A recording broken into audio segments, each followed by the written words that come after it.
Подобные характеристики Путин, как принято говорить, не подтверждает и не опровергает. Вместо этого цитата из любимого Омара Хайяма. Будь мягче к людям.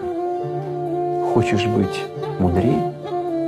Не делай больно мудростью своей. Для человека, который находится в моем положении, мне кажется, что это очень важный совет. Персидский философ Омар Хайям появился на свет в городе Нишапури, который располагался в Хорасане. В настоящее время является иранской провинцией. Его отец был текстильщиком. В семье была еще и дочь, младшая сестра Омара Аиша. В 8 лет мальчик всерьез заинтересовался точными науками, математикой и астрономией. Немного позже к его увлечениям добавилась и философия. Вторая часть имени великого поэта Хайям – это вовсе не имя. Дело в том, что отец Омара Хайяма Ибрагим был палаточным мастером, а Хайям – производная от Хайяма, от персидского «палатка».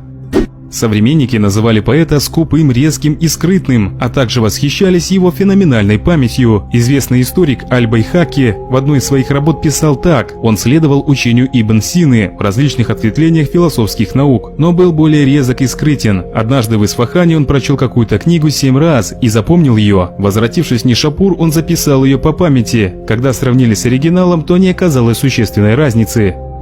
Рубаи Омара Хайяма стали известны на весь мир в 1859 году. Именно тогда в Англии вышел в свет сборник его произведений, которые на английский язык перевел Фицджеральд. Тогда же вошло в обычай говорить о жизненных разочарованиях четверостишьями Хайяма. Для персидских султанов Омар Хайям составлял гороскопы. В этот период он руководил обсерваторией в Исфахане и предсказывал по положению звезд те или иные события. Составлять астрологические прогнозы входило в его прямые обязанности.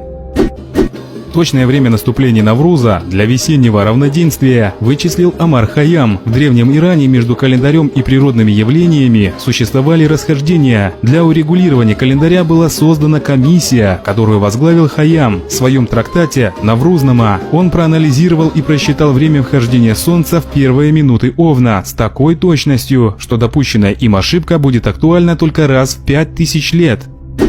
На основании известных исторических фактов было выяснено, что последние 10-15 лет своей жизни он провел в землях родного края, в полном уединении от мирских дел. В предсмертные часы, перед тем, как навсегда покинуть этот мир, он занимался чтением книги исцеления Авиценны, затем отложил ее, совершил последнюю молитву и скончался